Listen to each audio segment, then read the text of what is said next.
Muy bien, buenas tardes a todos. Damos comienzo a este nuevo año. Comenzamos con el primer Ateneo de nuestro Consejo de Cardiología Nuclear. La novedad de este año es que vamos a hacer en conjunto con otros consejos para hacerlo más interactivo y enriquecernos más con el conocimiento de otras especialidades. Y bueno, para la mayoría me conoce, pero para los que no, mi nombre es Marina Rodríguez, soy la directora del Consejo de Cardiología Nuclear. Voy a trabajar en los Ateneos junto con la doctora Victoria Carbelli, que va a ser la encargada de manejar todos los Ateneos. Y bueno, vamos a dar inicio al primero de cardio-oncología. Te cedo, Vicky, la palabra para presentar a los doctores. Hola, buenas tardes a todos. Bueno, como dijo Marina, damos inicio al ciclo de los Ateneos. Este año planteamos una modalidad un poco distinta a lo que veníamos haciendo. La idea es poder trabajar en Ateneos conjuntos con otros consejos, con otras sociedades, con el fin de fomentar un poco la participación y que nos conozcamos más. Para empezar con esta nueva modalidad, contamos con la participación del Consejo de Cardio-Oncología. Tenemos como disertante, como representante del Consejo, a la doctora Rita Tepper. Ella es médica cardióloga, es consultora honoraria en el Servicio de Cardiología del Hospital Ramos Mejía. Es la actual secretaria científica del Consejo de Cardio-Onco, así que le agradecemos a la doctora por aceptar participar. Y desde el lado de nuestro consejo tenemos al doctor Roberto Agüero, que ya muchos lo conocen. Él es cardiólogo, es miembro titular de la Sociedad Argentina de Cardiología, es exdirector de nuestro consejo. Así que le damos la palabra a ellos para empezar y nuevamente les agradecemos a los dos por aceptar participar. Bueno, buenas tardes a todos. Muchísimas gracias, Marina, y de todo el Consejo por invitarnos. Y bueno, vamos a tratar de que sea este tema sea un tema que nos pueda traer no solamente conocimientos teóricos, sino también la aplicación práctica de esto que venimos desde hace tiempo ya tratando de que la cardiooncología forme parte más de uno de los saberes y de las destrezas de todos los cardiólogos. Y ustedes, como me conocen hace tiempo, hemos ido tocando recurrentemente el tema. Bueno, vamos a comenzar en el día de hoy con la presentación de un caso y después vamos a hacer una pequeña revisión sobre el concepto.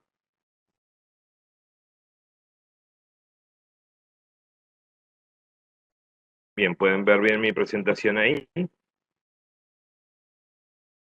Bien, vamos a hablar un poquito esperen 2 segundos.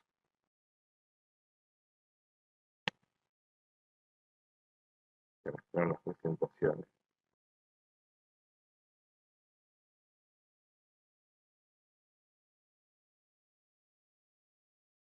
Mil disculpas.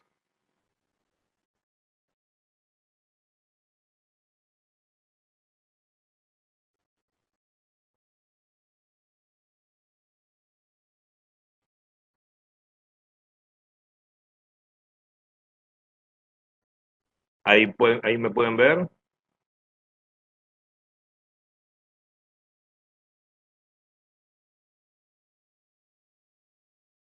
¿Me están viendo? Sí, Perdonen. pero no está en la pantalla completa. Ahí sí, ahí ya está el caso. Bien, bueno, vamos a charlar el día de hoy sobre un paciente de sexo masculino de 71 años de edad, con antecedentes de hipertensión arterial, diabético tipo 2, ex tabaquista. La medicación que ustedes están viendo es la medicación con la cual él consulta al consultorio de cardio-oncología, y ahora vamos a ver un poco los antecedentes del paciente.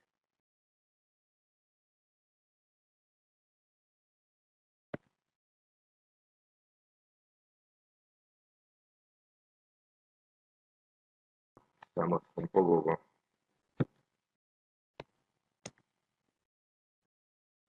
Disculpen las dificultades técnicas, estamos...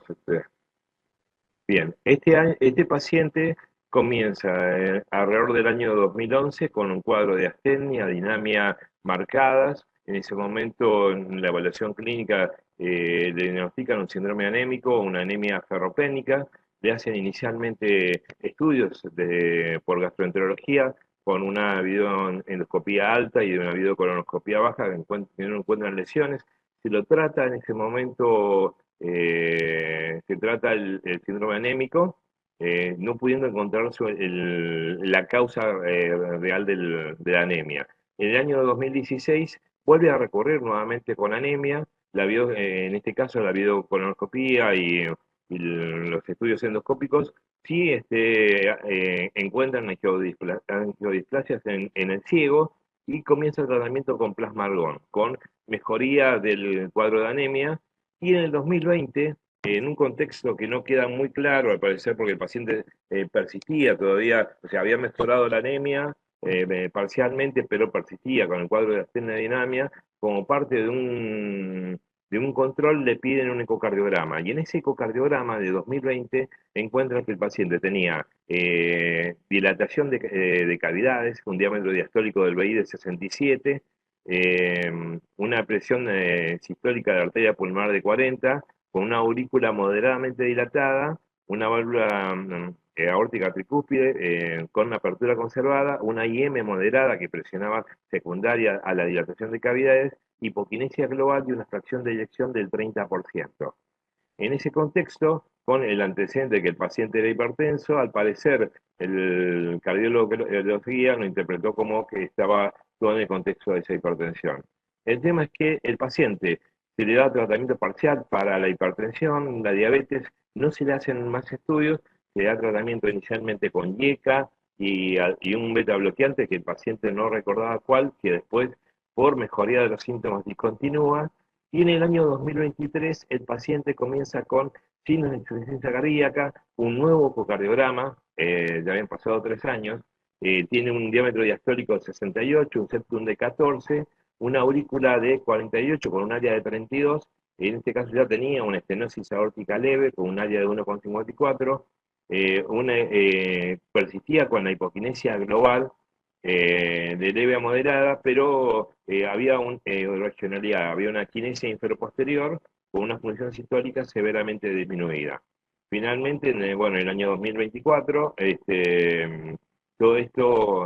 estudios 2020-2023 fueron en el contexto peripandémico, con lo cual el paciente tuvo seguimiento bastante irregular.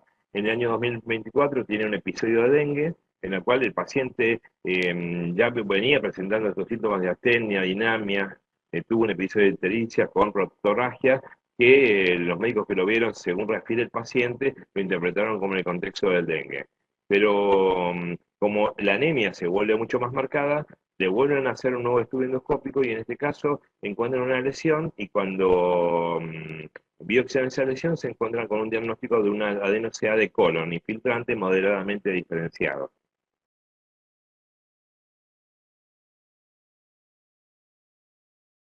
Este es el electrocardiograma con el cual el paciente ya viene a la consulta, al consultorio.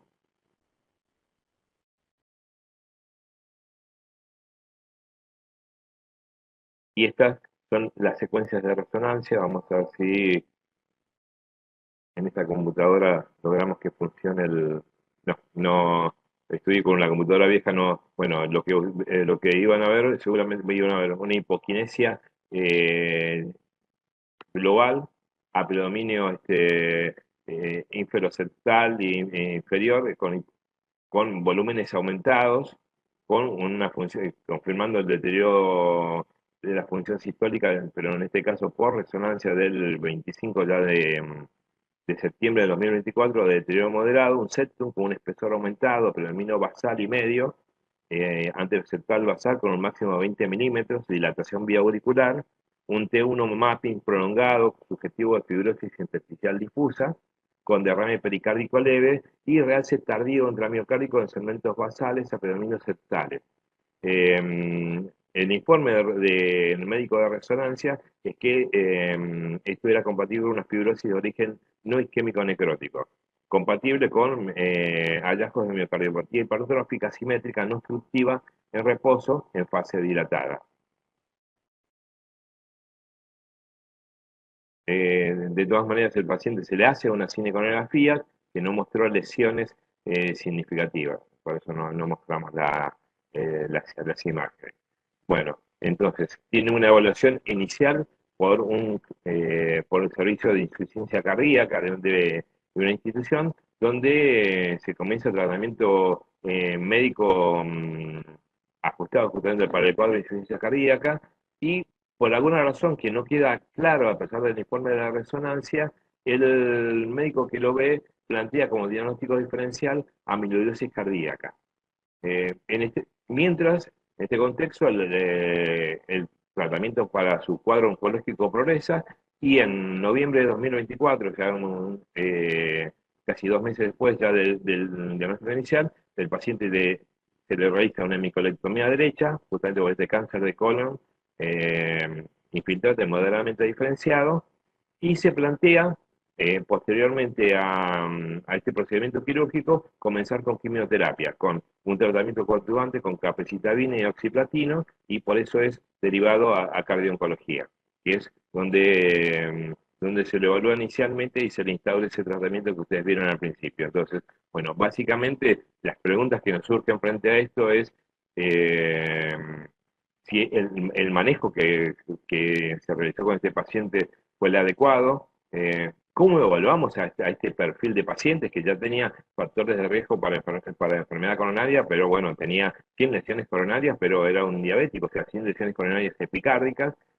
¿Cuáles son los riesgos cardiovasculares de este paciente y cuáles son las conductas que como cardiólogo clínico y bien cardiooncología debieran adoptarse con este paciente y cómo estratificó el riesgo y cómo seguimos el seguimiento de este paciente?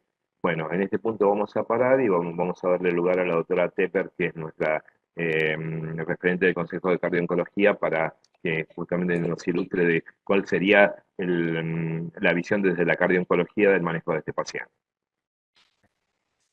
Bueno, muchísimas gracias. Gracias por la presentación, Roberto. Gracias a Vicky y a Marina por haberme convocado, porque, bueno, me siento en casa, pese a no estar en el consejo de ustedes, porque las conozco desde que dieron sus primeros pasos en la cardiología, así que, bueno, un orgullo que hayan llegado, que hayan crecido y hayan llegado tan alto. Bueno, vamos a tratar entonces de compartir la pantalla.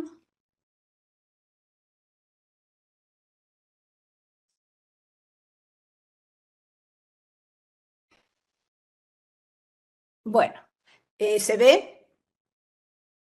Perfecto. Bueno, antes de empezar a hablar sobre el paciente en particular, voy a tomarme unos cuantos minutos para hablar un poquito sobre la enfermedad cardiovascular y el cáncer y lo que es la cardiooncología. La enfermedad cardiovascular y el cáncer comparten los mismos factores de riesgo y existe una dirección bidireccional entre una patología y la otra, ya que tanto la enfermedad cardiovascular puede predisponer la aparición de distintos tipos de cáncer y además el cáncer, por el estado proinflamatorio que tiene, favorece la aparición de enfermedad cardiovascular, además de los efectos adversos de los tratamientos cardiovasculares sobre el sistema cardiovascular. Entonces, con el avance de los tratamientos oncológicos, se plantea que hay como 32 millones de sobrevivientes de cáncer, y en estos sobrevivientes, la causa más importante de mortalidad es la enfermedad cardiovascular. En este contexto surge entonces la cardiooncología, que es una subespecialidad que tiene como objetivo prevenir, diagnosticar y tratar las complicaciones cardiovasculares de los tratamientos oncológicos, que como vemos exceden simplemente la miocardiopatía, la insuficiencia cardíaca producida por antraciclinas y radiaciones, una un concepto antiguo, pero todavía muy arraigado en la cardiología, y el espectro de complicaciones cardiovasculares, tanto de las terapias para el cáncer clásicas como de las nuevas terapias dirigidas en la inmunoterapia, además de la miocardiopatía, incluyen valvulopatías, trastornos de conducción, arritmias, aterosclerosis acelerada, isquemia miocárdica, espasmo coronario, pericardiopatías, miocarditis, sobre todo con la inmunoterapia, trombosis arterial y venosa, hipertensión y enfermedad vascular periférica. Pero además de prevenir, diagnosticar y tratar en el momento del cáncer activo, la cardio-oncología también se encarga del seguimiento de sobrevivientes a mediano y a largo plazo, ya que pueden pasar muchos años para que empiece a manifestarse también manifestaciones de toxicidad cardiovascular. Y todo esto debe ser realizado en un contexto de un enfoque multidisciplinario en el que tanto cardio-oncólogos como cardiólogos, oncohematólogos, oncólogos clínicos, especialistas en diagnóstico por imágenes, electrofisiólogos y bioquímicos deben trabajar en conjunto para poder controlar a los pacientes durante todo este trayecto. Brevemente, la cardio-oncología comienza a manifestarse en la década del 60 y 70 del siglo pasado, donde yo ya había nacido. Y cuando se empieza a ver los efectos tóxicos de las antraciclinas y de los tratamientos radiantes, sobre todo en jóvenes que habían recibido este tratamiento para cánceres hematológicos y que después de 15 a 20 años desarrollaban insuficiencia cardíaca. Así, con el transcurso del tiempo se fue se fueron desarrollando nuevos conceptos: cardiotoxicidad tipo 1 por antraciclinas o irreversible, tipo 2 por trastuzumab o reversible, conceptos que hoy en día, si bien se siguen utilizando, no son totalmente así, y el método de evaluación de estos pacientes en ese momento, entre la década del 60-70 hasta fines del siglo pasado, era el ventriculograma radioisotópico por excelencia. Pero con la aparición de nuevas terapias dirigidas, con la aparición de inmunoterapia y de otro tipo de complicaciones cardiovasculares, se vio la necesidad de hacer evaluaciones mucho más frecuentes y no solamente diagnosticar la insuficiencia cardíaca o la disfunción cardíaca cuando ya estaba instalada, y es en ese momento en donde el ventriculograma es reemplazado por el eco 2D o 3D si estuviera disponible, y por la resonancia en casos de mala ventana o de que los hallazgos del ecocardiograma no fueran concluyentes. La revolución se hace en el año 2014 con la publicación de este trabajo de Plana, un consenso conjunto entre las sociedades de ecocardiografía americana y europea, en la cual, por un lado, se define lo que es cardiotoxicidad como la caída de la fracción de eyección de 10 puntos porcentuales hasta un valor menor de 53%, que tiene que estar confirmado en estudios repetidos. Y por otro lado, se vio la importancia de la medición del strain longitudinal global y de biomarcadores para el diagnóstico precoz de cardiotoxicidad. O sea, antes de que caiga la fracción de eyección, puede haber modificaciones en el strain longitudinal global que caiga a menos de -15, o alteraciones, aumento de los biomarcadores, y en este momento es cuando se debe actuar y estar mucho más atento para evitar la progresión de la cardiotoxicidad. A partir del año 2014, entonces, empiezan a publicar distintas guías, consensos de distintas sociedades, tanto locales como extranjeras, sobre todo sociedades de cardiología, ya que antes las pautas de seguimiento las daban las sociedades de oncología, la ASCO y la ESMO. Y en el año 2022 surge la publicación de las guías de cardiooncología, las guías europeas, que cambian totalmente y orientan a cómo se debe hacer la evaluación de estos pacientes fundamentalmente evaluar el riesgo cardiovascular para poder determinar la derivación a cardiooncología y el seguimiento de los pacientes. Hay que tener en cuenta que el objetivo de la cardiooncología es que el paciente oncológico complete su tratamiento de manera satisfactoria, minimizando los efectos adversos sobre la salud cardiovascular. Y no es nuestra idea suspender tratamientos porque sí, sino tratar de que el paciente complete su tratamiento, aún a veces a expensas de su salud cardiovascular si está algo deteriorada, y en el concepto de la cardiooncología permisiva, o sea, pacientes que ya tienen una cardiotoxicidad declarada y que deberían suspender el tratamiento, bueno, se trata de suspenderlo por ahí transitoriamente, tratar de optimizar el tratamiento de las complicaciones cardiovasculares y reiniciar el tratamiento a veces a dosis más bajas, pero para que el tratamiento oncológico tenga efecto. Dentro de las pautas que da, las recomendaciones que dan las guías, en la guía europea, están las definiciones de toxicidad cardiovascular relacionada con el tratamiento del cáncer, de las cuales no voy a hablar porque si no me voy a extender demasiado, pero sí es fundamental conocer el riesgo de toxicidad cardiovascular relacionada con el tratamiento del cáncer, que depende de tres factores. O sea, depende de dos factores principalmente, que es el riesgo del paciente dado por la presencia de enfermedad cardiovascular previa, factores de riesgo cardiovasculares. A todos estos pacientes hay que calcularles el score de riesgo por el score 2 o el OP o el ASCVD, el que cada uno esté acostumbrado a utilizar, y aprovechar las tomografías computarizadas que se hacen para el seguimiento del paciente, para la estadificación de su cáncer, y verla si existe, está informada la presencia de calcio coronario. No se necesita una angiotomografía para esto, sino que la sola presencia de calcio coronario ya nos da una idea de que el paciente es un paciente de riesgo y que debemos controlarlo de otra manera.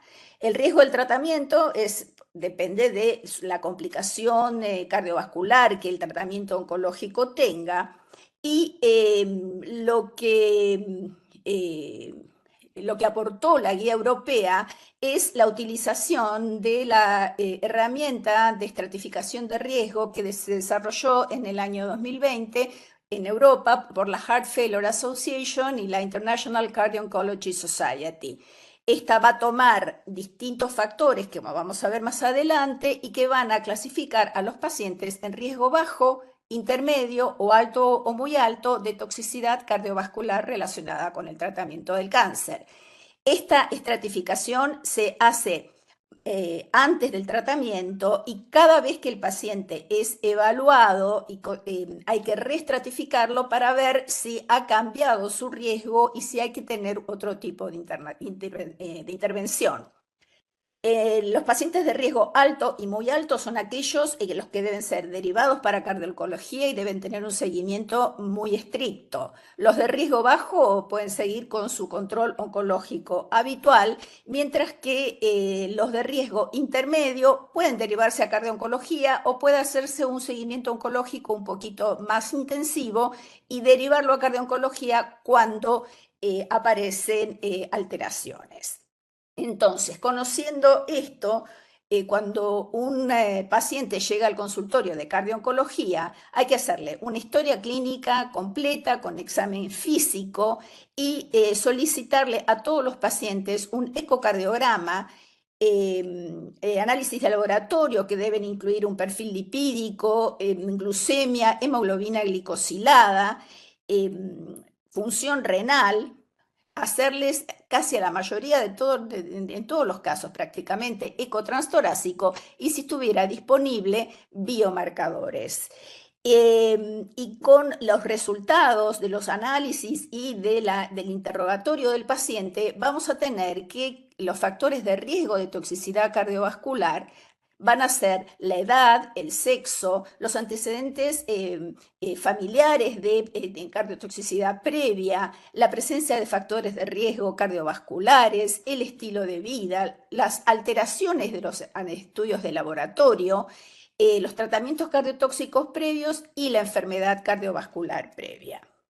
Y con estos factores, la herramienta de la Sociedad Europea, la calculadora de riesgo, tiene disponible en esta dirección de web una serie de casilleros a llenar para conocer el riesgo de toxicidad cardiovascular basal, pero de estas 6 tratamientos, que son las antraciclinas, las terapias ER2, que son como el trastuzumab para el tratamiento del cáncer de mama, los inhibidores del factor de crecimiento del endotelio vascular, los tratamientos RAF y MEC, los inhibidores de la tirosina quinasa contra la leucemia mieloide crónica y el mieloma múltiple. Cuando no existen, para las otras terapias en las que no existe esta herramienta de riesgo, hay que conocer el riesgo del tratamiento de cada una de estas terapias que no están contempladas en el SCORE y tomar en cuenta también el riesgo cardiovascular del paciente que se calcula como se calcula habitualmente. Entonces vemos que para todo el espectro de tratamientos oncológicos, estén en la calculadora europea o no estén, todos los pacientes tienen que hacerse una evaluación cardiovascular basal con todo lo que dije antes. La gran mayoría debe realizarse un eco transtorácico con una indicación clase 1. Y en algunos casos se pueden solicitar también biomarcadores si están disponibles. Entonces vamos a ver qué sería, cómo abordaríamos a este paciente. Bueno, este paciente cuando llega a la consulta, en el interrogatorio nos va a dar todos los datos que ya dijo Roberto, así que no los voy a repetir. Con todos sus antecedentes, le vamos a hacer un examen físico, le vamos a hacer un electrocardiograma como el que mostró Roberto, pero sí o sí tenemos que, además de describir como se describe un electro habitual, tenemos que calcular el QT corregido, corregido por la fórmula de Friedericia, que es la que se utiliza en los pacientes con cáncer, porque es la que se ve menos involucrado o menos influenciado por los valores extremos de frecuencia cardíaca. Bueno, a los pacientes le vamos a hacer un estudio de imágenes. El paciente ya trae un eco transtorácico con un ventrículo izquierdo dilatado, con una fracción de eyección de 30% y una resonancia que el diagnóstico más probable es una miocardiopatía hipertrófica en fase dilatada, pero bueno, también se puede plantear si no tuvo una amiloidosis, como como se había planteado, o también se puede plantear si existe otra miocardiopatía infiltrativa. Este paciente ya tiene un cateterismo cardíaco sin lesiones coronarias obstructivas significativas. Y el riesgo cardiovascular tenemos que calcularlo, que ya es un riesgo alto porque es un paciente con cardiopatía. Sabemos que tiene un adenocarcinoma de colon, que se le realizó una hemicolectomía derecha y está en plan de adyuvancia con capecitabina y oxalaplatino para mejorar su pronóstico de tratamiento, ya que el primer tratamiento que debía realizar, que es el que se hizo, fue la hemicolectomía derecho. Y esta adyuvancia, ¿con qué se va a hacer? Con 2 drogas que no están incluidas dentro del SCORE europeo. Entonces, lo que tenemos que conocer es el riesgo del tratamiento.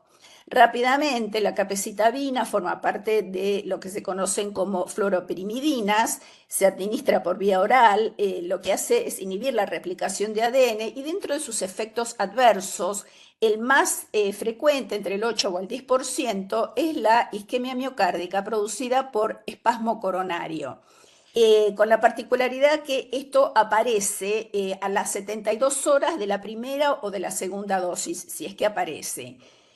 Y se manifiesta como un dolor precordial atípico, a veces como disnea o mareos, síntomas inespecíficos por los cuales el paciente generalmente no consulta y que se lo va probablemente a comentar a su oncólogo cuando se hace la consulta oncológica de control. Y el oxilaplatino también tiene, que es un agente alquilante, lo que se llaman terapias basadas en platino, también produce daño del ADN y apoptosis celular. Y el mecanismo, el efecto adverso más frecuente del oxilaplatino también es el espasmo coronario. Y comparten también la aparición de Takotsubo y trombosis. El oxilaplatino es el que menos disfunción cardíaca relacionada con el tratamiento del cáncer produce dentro de los platinos, el que más produce es el cisplatino. Como esta es una terapia combinada, vamos a ver que este esquema, que es el esquema CAPOX, capecitabina, oxilaplatino, como efecto adverso, vasoespasmo, caída de la fracción de eyección, insuficiencia cardíaca reversible y aumento de la rigidez arterial. Pero si bien puedes sumarse los efectos, no es un efecto exponencial el que va a tener la asociación de ambas terapias. ¿Cuál sería el abordaje de este paciente según la guía de cardio-oncología? Bueno, como dije antes, primero la evaluación inicial con el examen físico y con todo lo que acá dije hace un momento, no lo voy a repetir, un eco transtorácico y con una indicación clase 2B en pacientes que tengan alto riesgo o muy alto de enfermedad arterial coronaria, se puede realizar una evaluación de enfermedad coronaria antes de iniciar el tratamiento. ¿Con qué se lo vamos a pedir? Bueno, en esto usamos la medicina nuclear, podemos utilizar un PET o un SPECT de perfusión. ¿Qué pasa si el paciente tiene enfermedad coronaria? ¿Está contraindicado el tratamiento? No está contraindicado, pero habría que tener más cuidado y en vez de quizás de darle capecitabina, darle darle 5-fluororacilo en bolo, que si llegase a presentar espasmo coronario es más fácil de manejar.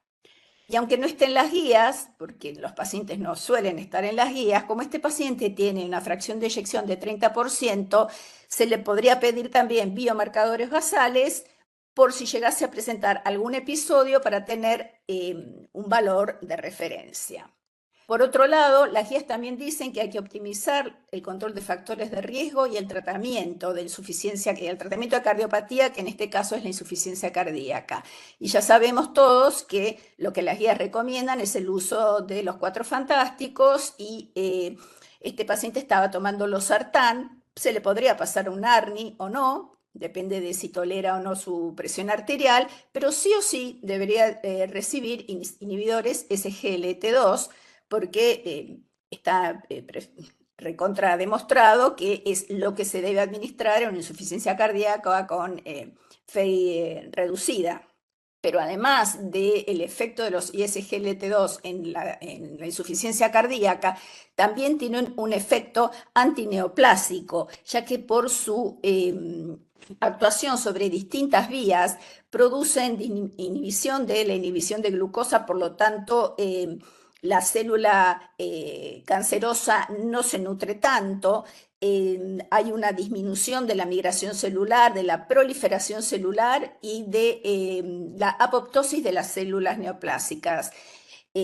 Hay algunos estudios en animales que han demostrado esto y hay muchos estudios que se están llevando a cabo y que van a terminar comprobando que la indicación ahora de SGLT2 en cardio-oncología va a tener que estar dentro de las próximas guías.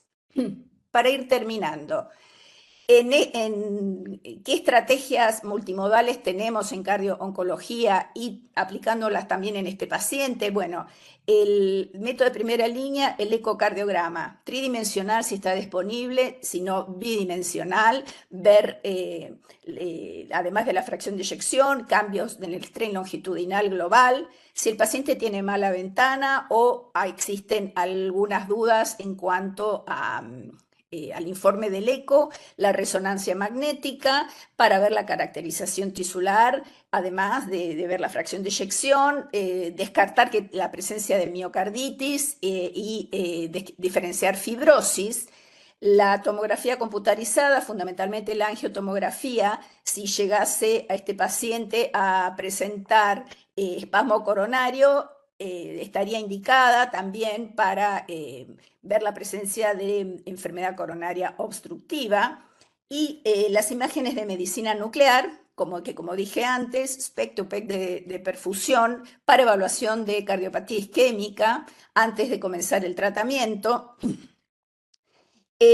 También en este paciente, no sería el caso específico de este paciente, pero bueno, para evaluar disfunción microvascular, el PET, y se habla también de detección molecular temprana antes quizás de la alteración del strain en el eco. ¿Cómo ayudarían las imágenes en este paciente? Las imágenes de medicina nuclear. Bueno, si se piensa en una amiloidosis, un ventriculograma con pirofosfato de tecnesio, si el diagnóstico sería otra infiltrativa, un PET con fluorodesoxiglucosa, siempre y cuando esto no demore el tratamiento oncológico.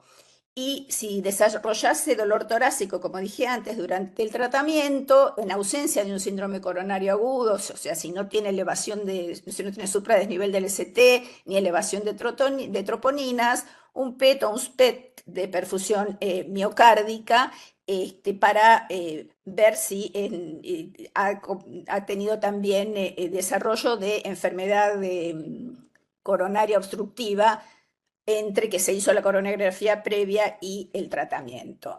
Entonces, como resultado de esta consulta, paciente es un paciente de alto riesgo cardiovascular, con una FEI severamente reducida, no tiene enfermedad coronaria obstructiva. Hay que optimizar el tratamiento para insuficiencia cardíaca, hay que agregarle ISGLT2 y quizás ARNI. Puede recibir el tratamiento adyuvante con capecitabina y oxalaplatino.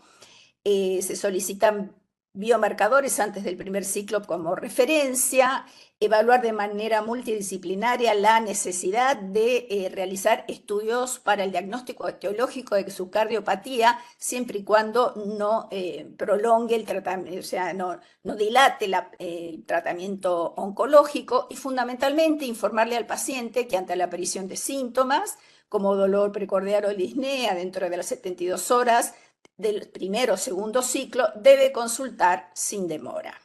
Bueno, muchas gracias. Esto es todo lo que tenía para decir.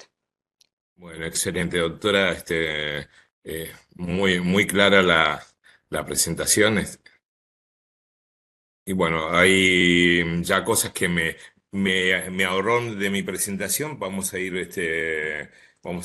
rápido. Bueno, básicamente en medicina nuclear, como usted bien decía, ya tenemos experiencia justamente en el monitoreo justamente de la cardiotoxicidad. Justamente la paradoja del éxito oncológico, como dice la diapositiva, es que justamente al mejorar la supervivencia del cáncer, hemos tenido cada vez más evidencia justamente de los efectos cardiotóxicos de de los diferentes fármacos, las diferentes terapias involucradas. Indudablemente, medicina nuclear en los años 60, 70, con lo que más experiencia tenía y en el monitoreo era de los efectos secundarios de antraciclinas, y justamente la ventriculografía, el ERNA, fue uno de los caballitos de batalla en cuanto al monitoreo del deterioro de la función ventricular. Pero bueno, evidentemente uno sabía que como mecanismos involucrados detrás de estos agentes había estrés oxidativo, había daño patológico por especies reactivas del oxígeno, disfunción mitocondrial, daño al ADN, apoptosis, y eso generaba daño estructural. Las herramientas que teníamos inicialmente, que podían ver principalmente, bueno, la cardiomiopatía. Podíamos detectar la presencia de arritmia, de isquemia, de enfermedad pericárdica, pero principalmente una de las principales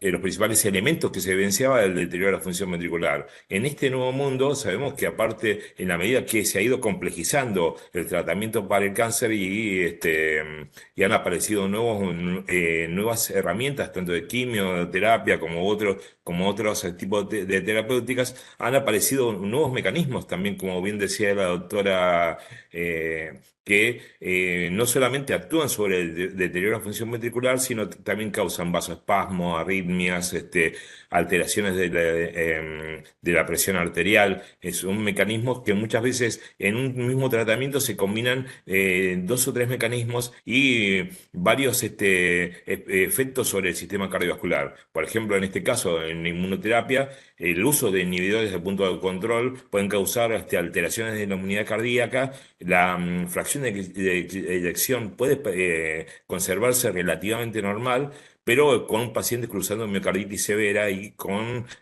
desarrollo de fibrosis, de daño intersticial a nivel miocárdico, que paulatinamente van a causar deterioro de la función ventricular, dilatación a nivel estructural. Y bueno, las herramientas clave para, además de los marcadores serológicos, los marcadores de laboratorio, desde el punto de vista de las imágenes, la resonancia nos va a aportar mucho en cuanto a la detección de edema, poder detectar la fibrosis, y en medicina nuclear el PET nos va a permitir justamente evaluar parte de esa inflamación activa. Entonces, indudablemente, en tratamiento para el cáncer, no solamente tenemos quimioterapia, sino también tener en cuenta de que muchos pacientes van a recibir también radioterapia, y la radioterapia va a causar efectos a nivel coronario, especialmente a pesar de que los tratamientos han mejorado, todavía está descrito clásicamente daños sobre las arterias coronarias, especialmente sobre la descendente anterior,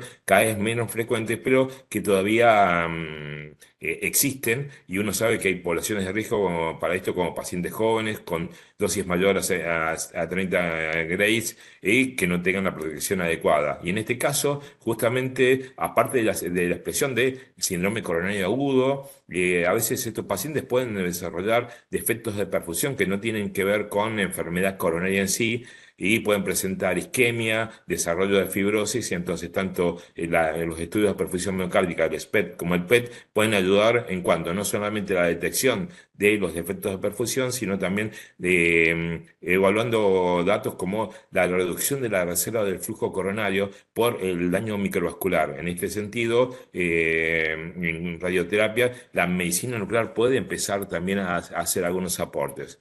Volviendo a lo que decíamos inicialmente, históricamente, medicina nuclear durante muchos años, la herramienta que tuvo fue el MUGA, con una alta reproducibilidad, con una baja variabilidad interobservador, pero bueno, con el uso de radiación. En la medida que fue avanzando la ecocardiografía, fue avanzando la resonancia, las guías muestran que la primera línea para evaluar a estos pacientes es la ecocardiografía, y con el uso en casos seleccionados de la resonancia magnética. Entonces, la ventriculografía ha sido relegada en nuestro en nuestro primer consenso del año 2013, en el cual me tocó participar por la parte de medicina nuclear, de cardio-oncología. Introdujimos la posibilidad de MUGA como una herramienta para poder evaluar justamente cardiotoxicidad, porque todavía muchos oncólogos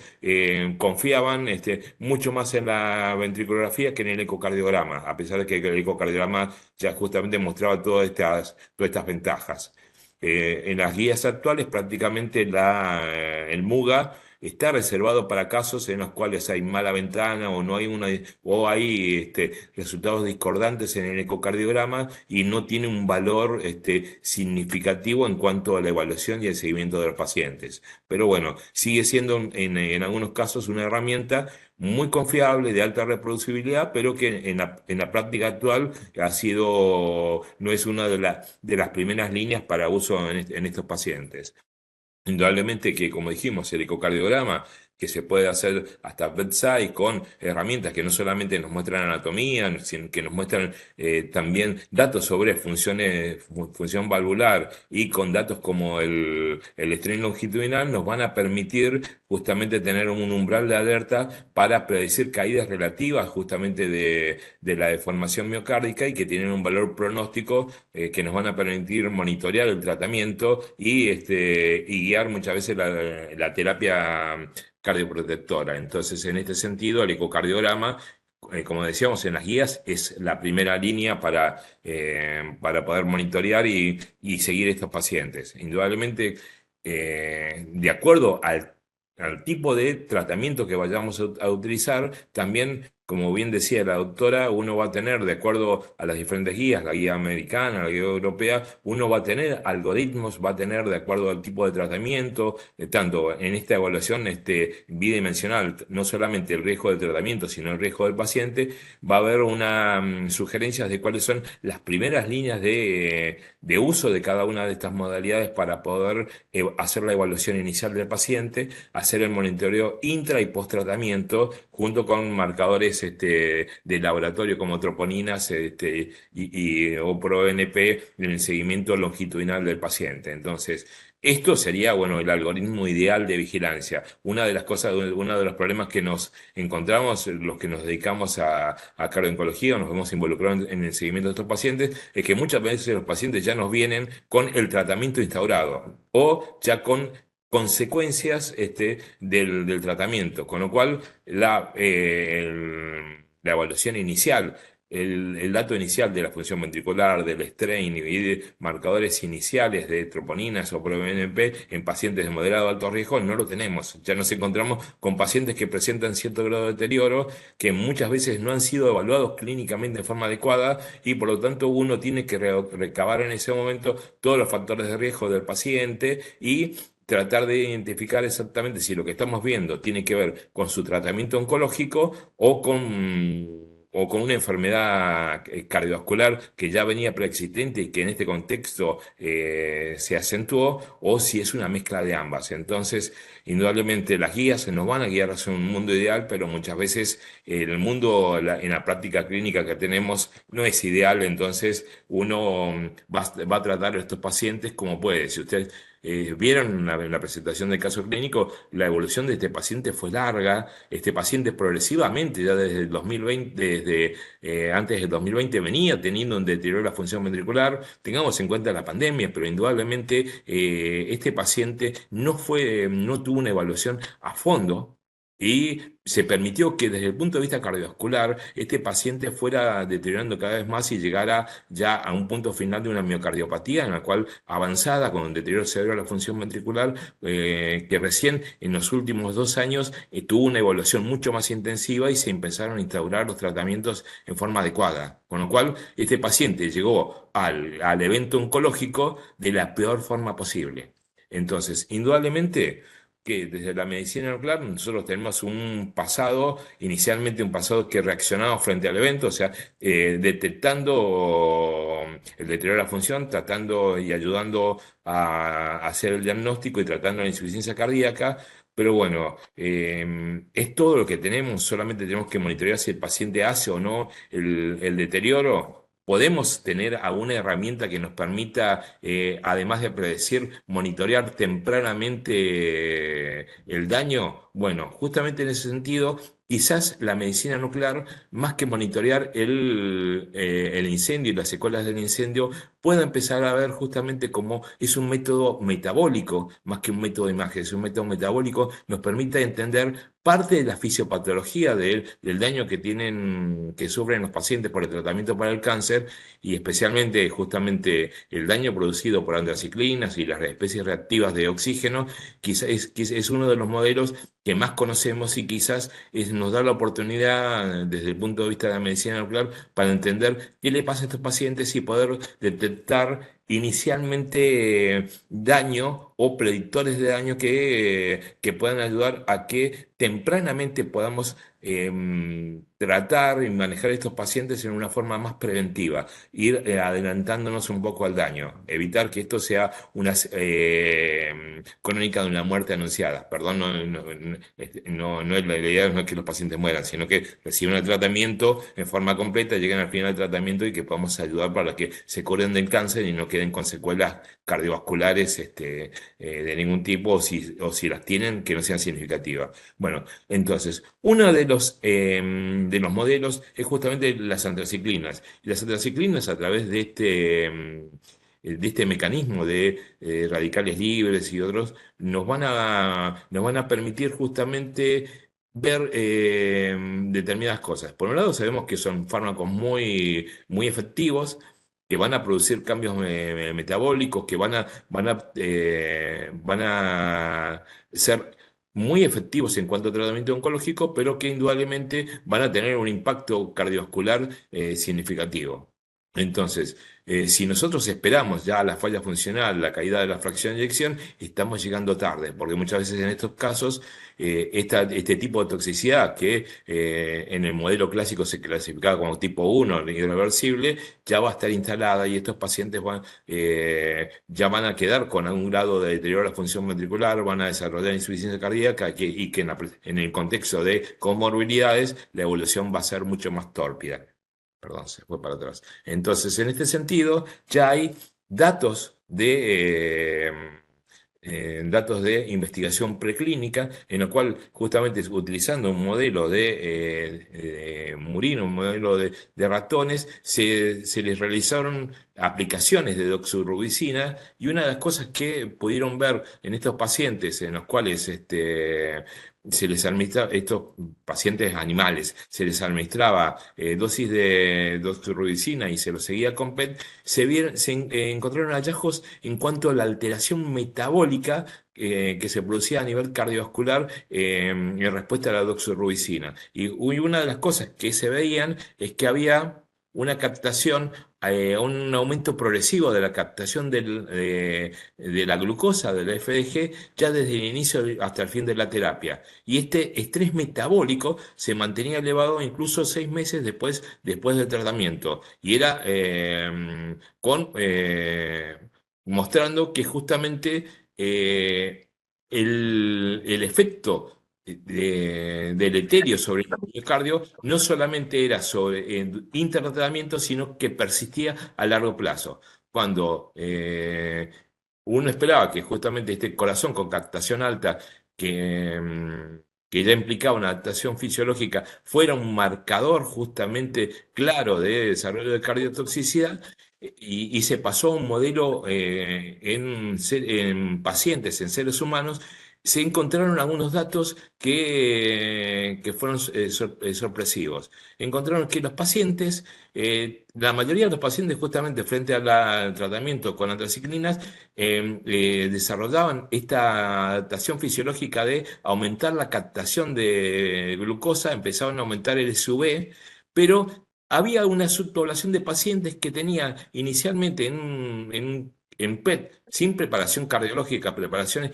un PET estándar, se veía que tenían captaciones basales más bajas de glucosa y que estos pacientes, cuando empezaban el tratamiento con antraciclinas, presentaban el aumento fisiológico de captación, pero estos pacientes evolucionaban con un deterioro metabólico y un deterioro funcional mucho más marcado que el resto de los pacientes, y estos pacientes que tenían un aumento de la captación difusa, empezaron a desarrollar captaciones focales muy localizadas, muy intensas de la FDG, y estos pacientes eran los que desarrollaban síntomas y signos de cardiotoxicidad. Entonces, justamente una de las cosas que se pudo ver es que estos pacientes, justamente en esta cohorte de pacientes con hipocaptación relativa basal de la FDG, eran los pacientes en los cuales iban a desarrollar cardiotoxicidad, en la mayoría de los pacientes. Y uno lo podía predecir. Y esta SV basal baja era un predictor independiente de daño funcional y que muchas veces no se relacionaba con la dosis acumulada de fármaco. O sea que podíamos detectar un grupo de pacientes en los cuales ya tenían como una predisposición que tenía que ver con una alteración a nivel metabólico basal que la transformaba en un factor de riesgo para cardiotoxicidad. O sea que de esta forma uno podría mediante usando un método metabólico, poder justamente detectar una subpoblación de pacientes en los cuales ya tienen un factor de riesgo, por así decirlo, para desarrollar cardiotoxicidad, mucho antes de que lo desarrolle. Por esto ya tiene que ver con una alteración metabólica basal difícilmente detectable por los estudios estándar. Por laboratorio, por el ecocardiograma, antes de la alteración del strain longitudinal, independientemente también de algunos factores de riesgo que, aún no teniéndolos, esta alteración metabólica hace que estos pacientes desarrollen cardiotoxicidad. Entonces, se empezaron a desarrollar y se están desarrollando en este momento algunas experiencias en las cuales ya se están haciendo estudios en los cuales se está haciendo preparación como para estudios cardiológicos de inflamación, en los cuales se hace el bloqueo de oxidación de ácidos grasos, y estos estudios también están mostrando básicamente lo mismo. Están mostrando que con adecuada frenación cardíaca, con una dieta como la que se utiliza para endocarditis, para sarcoidosis, uno puede ver esto que ya vimos en el estudio estándar oncológico, uno lo puede ver mucho más marcado y tempranamente uno ya ve estas captaciones focales aumentadas de FDG que marcan que es un predictor justamente de desarrollo de cardiotoxicidad. ¿Quiénes son? Indudablemente que si uno va a evaluar pacientes, uno sabe que va a haber quizás factores confundentes, la presencia de diabetes, en algunos casos hay pacientes de sexo masculino que van a tener una mayor prevalencia de captación más alta en esta reacción fisiológica normal, y lo otro que se vio es la presencia de hipertensión. Pero esto, cuando uno lo ajusta a las características de los pacientes, y esto lo suma con el rol de la dieta en la preparación para hacer los estudios, este factor confundente disminuye en su interferencia en cuanto al estudio.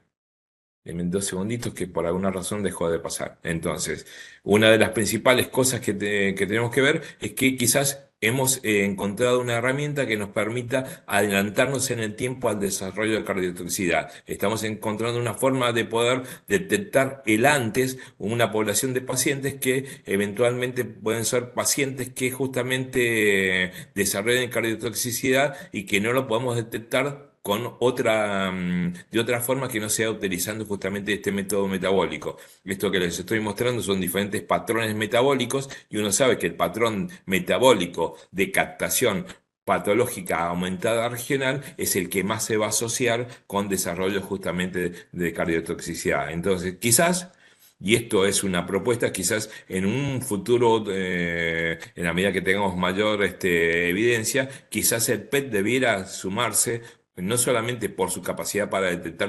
en los patrones del PET, junto con el PET, los defectos de perfusión, como pueden ser en drogas como el oxiplatino, como el capacitabine u otros, no solamente para detectar defectos de perfusión, ya sea por tratamiento oncológico o por enfermedad coronaria, sino que también pueden sumar especialmente en el caso PET, la posibilidad de identificar a esta población de mayor riesgo de desarrollo de cardiotoxicidad. Entonces, quizás esto es una posibilidad justamente de que podamos entender fisiopatología del daño por cardiotoxicidad y nos podamos adelantar al daño y justamente tener una cardioprotección sin un costo adicional. Está previsto justamente, como decíamos, lo ideal sería hacer el paciente con la preparación cardiológica adecuada, pero ya con una imagen oncológica estándar, la imagen que se hace para hacer diagnóstico de estratificación de pacientes, justamente uno ya podría empezar a identificar una población de riesgo de pacientes en los cuales debieran tener un seguimiento por Cardio-oncología más estricto porque son pacientes de mayor riesgo. Y justamente en este sentido, estamos intentando, en el centro en el cual estoy, estamos haciendo ya revisiones retrospectivas y estamos diseñando un protocolo prospectivo en el cual vamos a empezar a evaluar estos pacientes justamente para ver si podemos reproducir esta experiencia clínica y preclínica de este estudio con una cantidad limitada de pacientes, hacerlo en una población propia para ver si podemos justamente poder reproducir justamente estos datos y poder aportar una herramienta más a la cardio-oncología justamente para poder ir hacia una cardiología de mayor precisión en la cual podemos ver cosas no solamente a nivel estructural, sino a nivel molecular, adelantarnos al deterioro de la función y justamente tratar de llegar antes para ayudar a estos pacientes. Bueno, les agradezco la atención y les adelanto, bueno, qué pasó con este paciente. Este paciente lo vi yo en el consultorio de cardio-oncología, le hice todo un ajuste de todo el tratamiento, charlamos con el médico que estaba manejando este caso, insistió, todavía no me había dado datos significativos justamente a favor de la hipótesis de amiloidosis. Se le hizo un centellograma óseo justamente con técnica para evaluar transtiratina y dio negativo. Se lo puso en interconsulta también con hematología. Hematología tomó biopsia de grasa abdominal que dieron también marcadores negativos y mientras este paciente se le hizo justamente, esto es para los que quieran puedan bajar el score de riesgo de laicos, que fue uno de los scores que la doctora mostró, que en el caso de este paciente no era totalmente aplicable porque justamente, si ustedes miran sobre la izquierda de la pantalla, van a ver que uno puede seleccionar en este score diferentes tipos de tratamientos y justamente los tratamientos que recibía este paciente no son de los que están contemplados. De todas maneras, uno evaluando clínicamente este paciente me dio justamente dado una estratificación de riesgo alto. Esto, además de la adecuación del tratamiento médico y el tratamiento de los factores de riesgo, se informó esto al oncólogo con respecto justamente para tomar la decisión en conjunto con el oncólogo de cuál iba a ser el manejo en cuanto al tratamiento oncológico y él, en vista de que el riesgo de este paciente era elevado, y el tratamiento quirúrgico había sido completo, se decidió por el momento, en conjunto con el grupo de oncología, una conducta expectante con respecto al tratamiento de quimioterapia con capecitabina y oxiplatino. Estos son el resultado de las cadenas livianas que se hizo en suero para descartar amiloidosis. A este paciente se probó con ARNI, la tensión arterial, costó mucho el manejo de la tensión arterial y actualmente está con bisoprolol, se rotó el losartán, se le dio una dosis se está titulando una dosis de ARNI y se le agregó también dapaglifosina, teniendo en cuenta también no solamente el deterioro, la indicación por insuficiencia cardíaca, sino también que se trata de un paciente diabético. Y bueno, la evolución clínica del paciente en este momento es estable y por el momento continuamos con seguimiento conjunto con oncología, por ahora con una conducta expectante con respecto al tratamiento de quimioterapia, con un paciente actualmente asintomático y con los valores de función ventricular estables, sin signos clínicos de insuficiencia cardíaca. Les agradezco muchísimo la atención. Bueno, muchas gracias Rita y Roberto. La verdad es que las dos disertaciones fueron geniales. Hemos aprendido un montón. Todos los asistentes están puestos como panelistas, así que no sé si alguno quiere hacer una pregunta, puede levantar la mano o conectarse directo, todos los que quieran participar. Ya por ahí están agotados. Cansados. Bueno, Y eso que respetamos los hacer tiempos, una son 20:06. mínima pregunta cortita.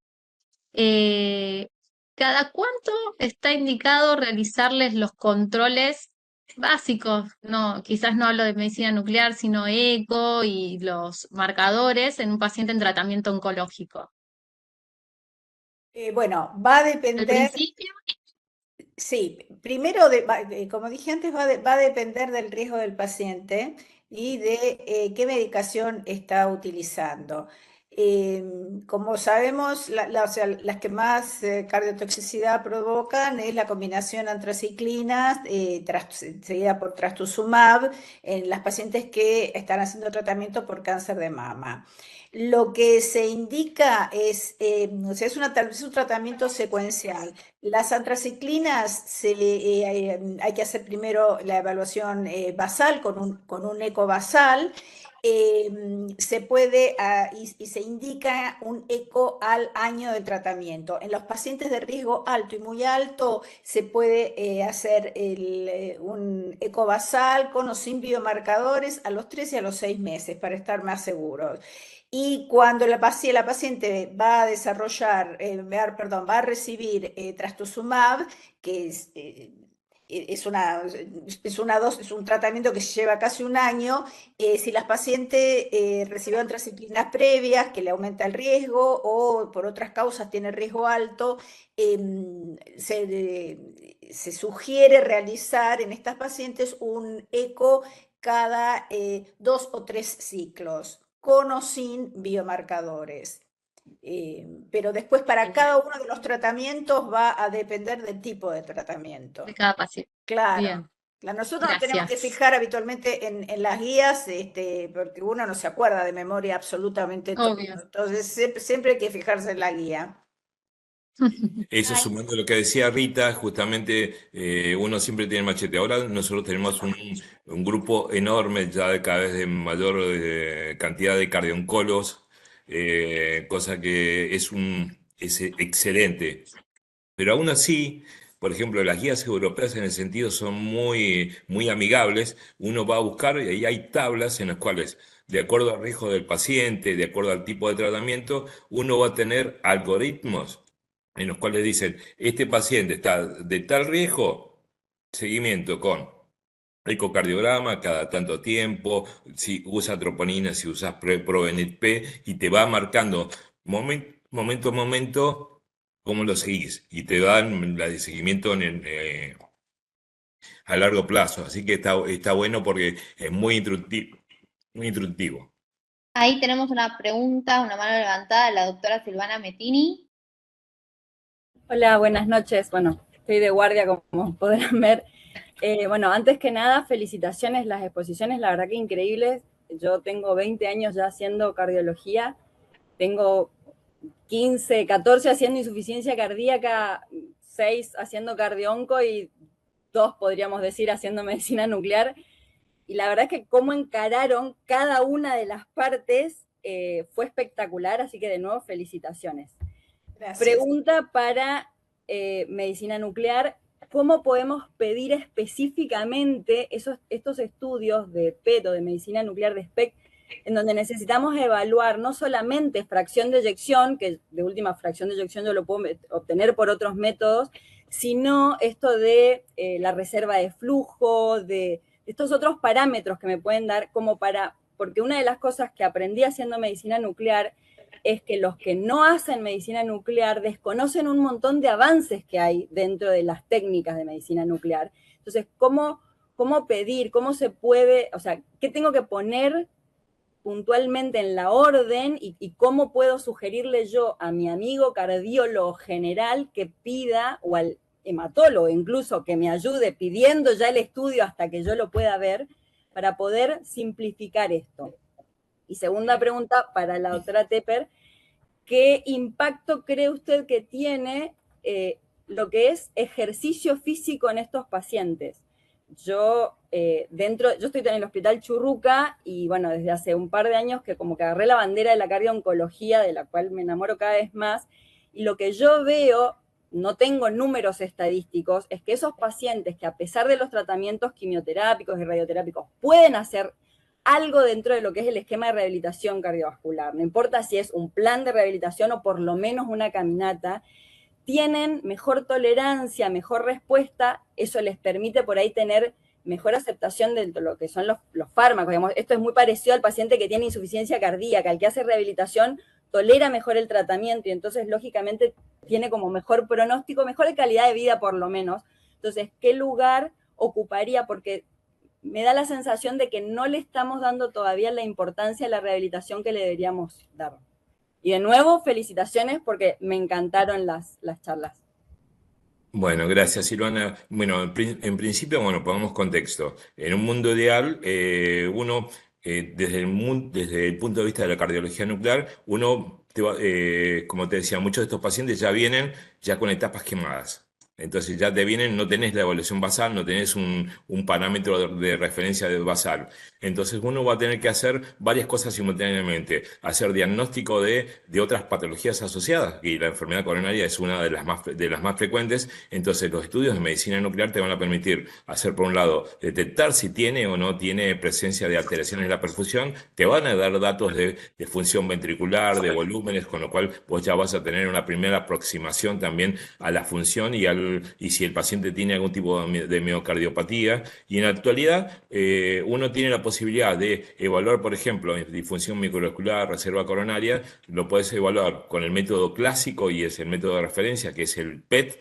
Un PET-CT con amonio, justamente para evaluar, que te permite evaluar, por un lado, perfusión, te permite evaluar todo lo que es función y a su vez también, mediante apremio, en este caso farmacológico con dipidamol, te permite evaluar también reserva coronaria. Con lo cual, en un mismo estudio tendrías todo. Ese estudio inicialmente lo harías con amonio.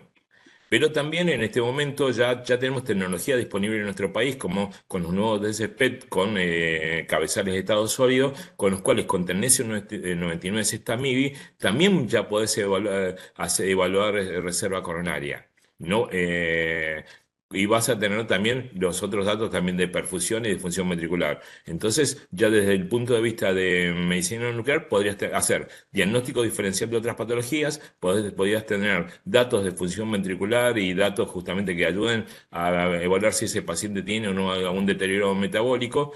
Y lo otro que yo planteaba es todavía algo a futuro, es algo que todavía estamos en la fase inicial, en la cual usando un PET oncológico estándar, uno podría identificar una población de pacientes de mayor riesgo. También está descrito en la bibliografía que uno podría emplear, por ejemplo, MBG, que es una noradrenalina, para evaluar pacientes que ya tienen cierto grado de insuficiencia cardíaca y evaluar patrones de denervación, que también son patrones que también hay patrones con índices, por ejemplo, de relaciones de menores a 1,6 en esta población de pacientes, pues con patrones de denervación extensos, con denervación severa, son también predictores independientes de mal pronóstico en pacientes con insuficiencia cardíaca grado 3 o 4. Pero bueno, no, el método no está tan difundido, es un método que está validado para evaluación de insuficiencia cardíaca, pero ya estamos llegando, son pacientes que evidentemente si estamos en grado 3 o 4, estamos llegando ya con etapas quemadas. Entonces, en ese sentido, medicina nuclear principalmente diferencial, evaluación de la perfusión, función ventricular y eventualmente reserva coronaria para evaluar disfunción microvascular con los diferentes métodos que tenemos disponibles. Bueno, y yo para contestarte, para ser un poquito breve, yo creo que la pregunta que vos me hiciste, de la manera que me la hiciste, ya diste la respuesta. O sea que el papel del ejercicio es fundamental, está demostrado que el papel del ejercicio es fundamental. Claro que estamos limitados muchas veces por el estado del paciente. Son pacientes que entre un ciclo y otro se ponen leucopénicos, se ponen anémicos, se están haciendo radioterapia, están cansados. O sea que el papel del ejercicio es importante, es un poco difícil, pero hay que tratar de aprovechar en los momentos en que el paciente esté bien, aunque sea caminatas o ejercicios de fuerza, pero con un peso mínimo como para mejorar su estado muscular. Además, evitar la sarcopenia, que sobre todo si son pacientes añosos, evaluar la fragilidad que tienen, si son pacientes, como vuelvo a repetir, si son pacientes añosos y mejorar entonces su estado muscular y sobre todo en el caso de los sobrevivientes, insistir en que tienen que hacer actividad física y que el cambio del estilo de vida no es solamente dejar de fumar, sino también es hacer actividad física. Y eso está totalmente demostrado y en los sobrevivientes es sumamente importante. Y una cosita muy cortita que yo insisto en otras charlas es que cuando hablamos de sobrevivientes casi siempre nosotros pensamos como cardiólogos de adultos, pensamos en los adultos. Recordar que hay una población creciente, enorme, de pacientes sobrevivientes a cánceres infantiles que desarrollan miocardiopatía, pueden desarrollar tempranamente enfermedad coronaria ya en la segunda década, la segunda o tercera década, la tercera década de vida, y también tienen deterioro de la función ventricular también más tempranamente, con lo cual esta es otra población también a tener en cuenta. Y cuando hablamos de antraciclinas, recordar siempre el comportamiento bimodal de las antraciclinas, una caída de la función ventricular inicial, recuperación no basal, y que si el paciente no tiene un adecuado control en los 3 a partir del tercer, cuarto año, especialmente en pacientes que ya tienen algún grado de miocardiopatía, tienen otras comorbilidades, puede haber un comienzo de un deterioro progresivo de la función ventricular que se ve recién a 4 o 5 años del tratamiento de quimioterapia, con lo cual a veces tanto el oncólogo como el cardiólogo que lo ve soslaya el antecedente previo de tratamiento oncológico. Y son otra población de pacientes en la cual también muchas veces perdemos tiempo y llegamos tarde para los tratamientos adecuados. Muy bien. Bueno, en virtud del tiempo vamos a dar por finalizado este Ateneo. Les agradecemos de todo corazón, la verdad estuvo excelente ambas presentaciones, muy enriquecedor. Vamos a seguir con esta metodología porque la verdad parece que fue un éxito. Les agradecemos, Roberto y Rita, y bueno, que descansen. Muchas gracias. Menos los integrantes del Consejo de Cardio Nuclear, que les voy a robar 3 minutos más, si se pueden quedar, al resto los liberamos. Bueno, muchísimas gracias. Gracias. Muchas Buenas gracias por noches. participar. Gracias.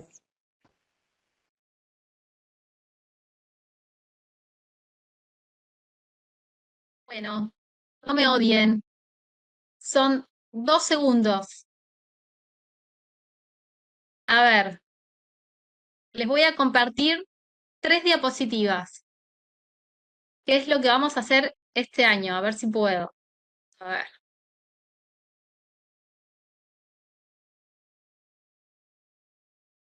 Ahí está. ¿Se ve? Perfecto. Bueno, arrancamos el 2026.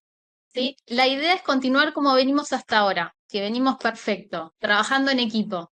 La idea es que participen todos y cada uno de los que estamos en el acta, y más también. Todos aquellos que se quieran sumar son bienvenidos, pueden trabajar juntos, aunque no estén en la lista. Todos aquellos que estén interesados en participar del consejo, de formar parte del consejo, nos escriben por mail y los ingresamos para fin de año, pero mientras tanto pueden participar todos en todas las actividades. Vamos a tener colaboración con otros centros. Los Ateneos van a ser todos los meses con consejos de otras especialidades y vamos a tener proyectos compartidos con FAC y la Sociedad Argentina de Cardiología. Bueno, a ver si pasa la siguiente. ¿Qué nos pidió la SAC? En la medida de lo posible, nos piden 2 podcasts del consejo. La idea es que pensemos en elegir los temas que nos gusten y si hay voluntarios, bienvenidos sean, me escriben a mí por privado si quieren y nos ponemos a grabar y a difundirlos. Se van a escribir artículos en la revista de Argentina de Cardiología. Va a estar a cargo la doctora Neiva Maciel. Aquellos que se quieran sumar, Neiva ya empezó a contactar a muchos de ustedes que aceptaron, genial, pero si alguno más se quiere sumar, lo pueden hablar con ella o conmigo. Vamos a hacer un consejo conjunto con la Federación Argentina de Cardiología. Va a estar a cargo la doctora Andrea Stesiano. La idea, ya pensamos 2 títulos interesantes, pero bueno, la idea es charlarlos con aquellos que estén interesados. Así que lo mismo, o le escriben a Andrea o me escriben a mí, vamos viendo los temas que se proponen y la idea es empezar a armar el consenso junto con las dos sociedades. Y por último, la idea es hacer un trabajo multicéntrico de amiloidosis cardíaca. Esto lo está desarrollando Magalí, supongo que Maggie está por ahí. La idea es que se sumen varios centros por un score que ella está desarrollando para clínico de amiloidosis cardíaca. No sé, Maggie, si vos querés agregar algo, o si no los interesados, la idea sería que también se comuniquen con ella o conmigo para armar un grupito aparte y dar bien las especificaciones de cómo va a ser este trabajo. Súper interesante. Te robo 2 minutos, Marina, si se puede. Sí, claro. Bueno, básicamente lo que hicimos este año fue desarrollar una herramienta web para que se puedan cargar los datos de los pacientes y poder cargar los estudios y con eso poder hacer un estudio multicéntrico para hacerlo de manera, digamos, más rápida. Así que le agradezco al doctor Gabriel Ponti que está conectado, que es nuevo miembro del consejo, que desarrolló la herramienta y que gracias a él vamos a poder desarrollar este trabajo. Los que quieran participar, va a ser un estudio, creemos que retrospectivo, pero bueno, la idea es que los que quieran más información se conecten con vos o conmigo, así hacemos una mini reunión Zoom y les explicamos los detalles de esta aplicación. Excelente. Y bueno, por último, hacerle propaganda a nuestro próximo Congreso de Imágenes 2026, a realizarse el 2 y 3 de julio. También hacerle propaganda a los que quieran participar con el arte, ¿sí? En Imaginarte. Ya se están armando las mesas, acá el comité científico está trabajando a full con las mesas, así que prontamente le van a estar llegando las invitaciones para quien quiera hacer disertaciones o participar del Congreso. Bueno, eso es todo, no les robé demasiado. Así que terminamos por hoy, les agradezco por el aguante y seguimos en contacto, a trabajar todos juntos.